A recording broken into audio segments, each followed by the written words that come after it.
He sued me over water. Yeah, water. Not a fence dispute, not a tree branch hanging too low or too far over the property line, not loud music at midnight. Water. That's how all this started.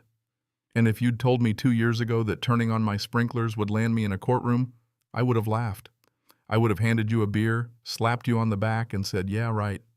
But here we are. My name's Daniel Harper, and I live in a quiet little subdivision just outside of Fort Collins, Colorado. It's not much a newer development where every house kind of looks like a distant cousin of the next one, and the HOA sends emails about your trash being visible from the street. I'm on the edge of town where the land starts to roll just a little, no dramatic hills or anything, but just enough to make mowing the lawn a little more of a chore than it needs to be. My lot sits a few feet higher than the one behind it. Not by much, just about 4 feet of difference from my back patio to the base of my neighbor's yard.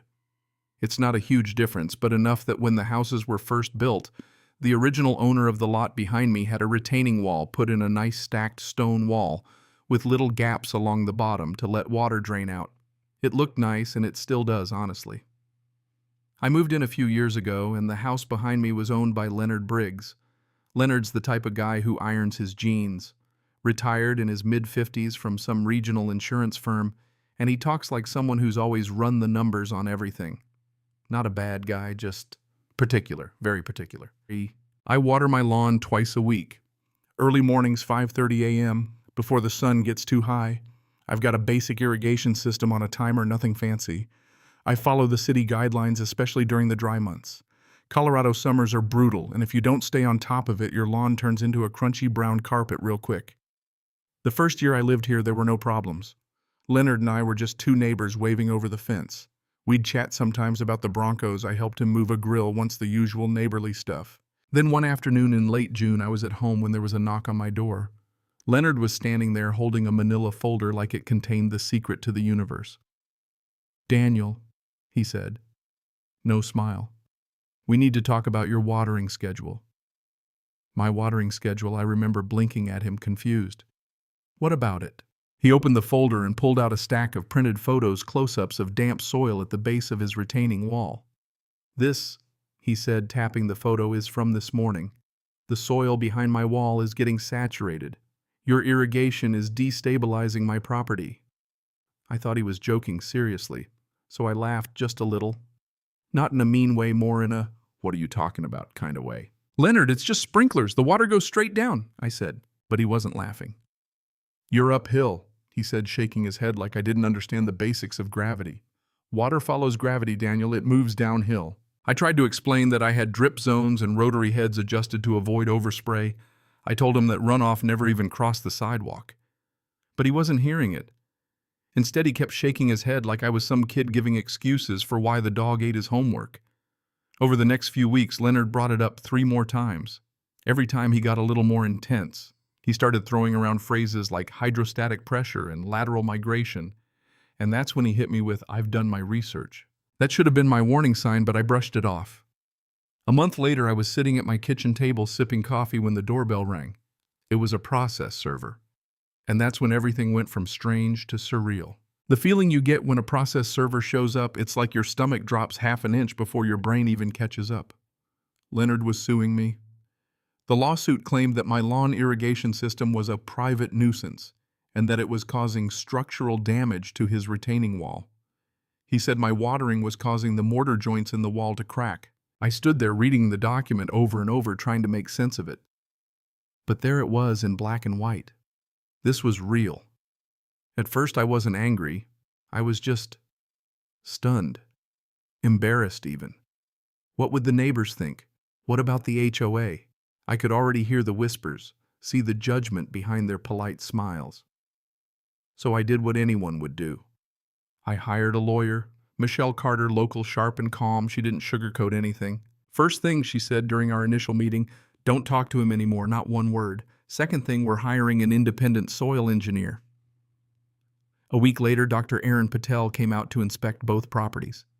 He walked the slope between our yards, checked the soil composition, measured moisture levels at different depths, even inspected the drainage gaps in Leonard's retaining wall. His conclusion, simple. "The soil here drains vertically," he told us. It's a clay-rich loam, but under normal irrigation rates, your sprinklers aren't generating lateral hydrostatic pressure. That's not how this system behaves. In layman's terms, my sprinklers weren't the problem. But of course, the lawsuit didn't just disappear. Discovery started. More paperwork. More bills. I started lying awake at night running through worst-case scenarios. What if a judge sided with Leonard just to be safe? What if I had to tear out my entire irrigation system? What if this dragged on for years? Then one night, lying in bed at 2 a.m., staring at the ceiling, I had an idea that changed everything. If Leonard believed that water was the problem, what would happen if there was no water at all? No sprinklers, no hose, no hand watering, nothing. I woke up the next morning, went straight to the control box in the garage and shut it down. No seasonal delay, no tweaking the schedule. I turned off the irrigation system completely. If water was the enemy, I was about to take it off the table entirely and let the soil do the talking. And that's when things started to get interesting. At first, nothing dramatic happened. The first week, my lawn still looked fine. Colorado soil holds moisture longer than you'd think, especially if you've been watering consistently. The grass stayed green, maybe a little less vibrant, but nothing alarming. Leonard didn't say anything. We weren't speaking anyway. By the second week, though, I started to notice the edges of the grass fading. The tips of the blades were turning a dull yellow. When I walked across the yard, it didn't spring back quite as easily. It felt different under my shoes, more brittle, more fragile. I'd stand at my kitchen window every morning, coffee in hand, watching my lawn slowly surrender to the dry spell. There's something personal about grass dying. You spend time taking care of it, watering it, trimming it. And when it starts to go, it feels like you're neglecting something alive. But I kept reminding myself this was just data. This was temporary. By week 3, the transformation was undeniable.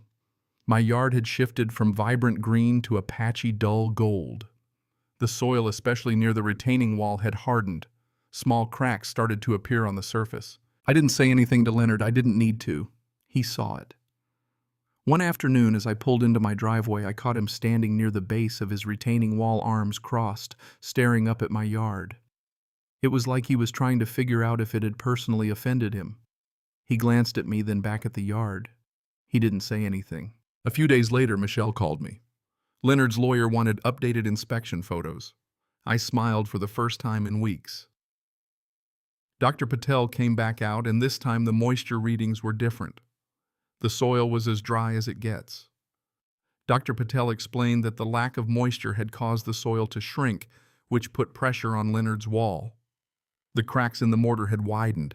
It was the soil, not the sprinklers, causing the damage. A week later, during a scheduled inspection, Leonard and I stood on opposite sides of the property line. We didn't speak. We just stood there while the engineers compared notes. Leonard's engineer, a younger guy, looked uncomfortable. He measured the gaps in the wall, jotted down some numbers, then stepped back. Leonard finally broke the silence. "You stopped watering," he said, not looking at me, but at my yard. "Yes," I said. "For how long?" "About 6 weeks."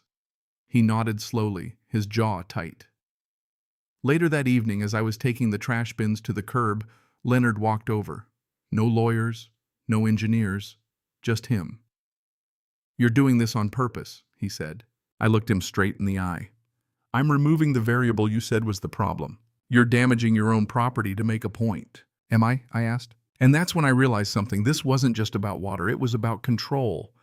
Leonard had been one of the first homeowners in the subdivision. He'd been on the HOA board for 2 years. He was used to being the guy who spotted problems, who corrected people, who made sure everything was in order. When I moved in, I didn't ask for his advice. I didn't consult him on landscaping choices. I just lived my life. And I think that bothered him more than either of us wanted to admit. The dry spell stretched on. By the second month, my lawn was completely brown. Not dead, just dormant. The soil near the retaining wall had visibly separated in places. You could slide a finger into the gap between the dirt and the stone. The cracks in the mortar. They were wider than any of the original photos Leonard had submitted. Depositions were scheduled. If you've never been through a deposition, it's a weird experience. It's just you and your lawyer in a conference room, fluorescent lights buzzing overhead, while a court reporter types every word you say. Leonard sat across from me, his lawyer beside him. Michelle sat next to me, calm as always.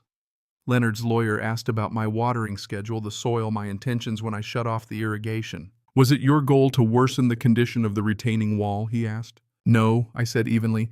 My goal was to eliminate irrigation as a factor. When it was Leonard's turn, he insisted the damage had been going on long before the lawsuit. Michelle slid a set of photographs across the table, photos taken by Leonard when he first confronted me.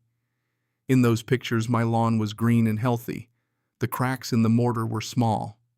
Then she placed the recent photos beside them, and the difference was obvious. Dr. Patel testified that consistent, moderate moisture can actually help stabilize expansive clay soils.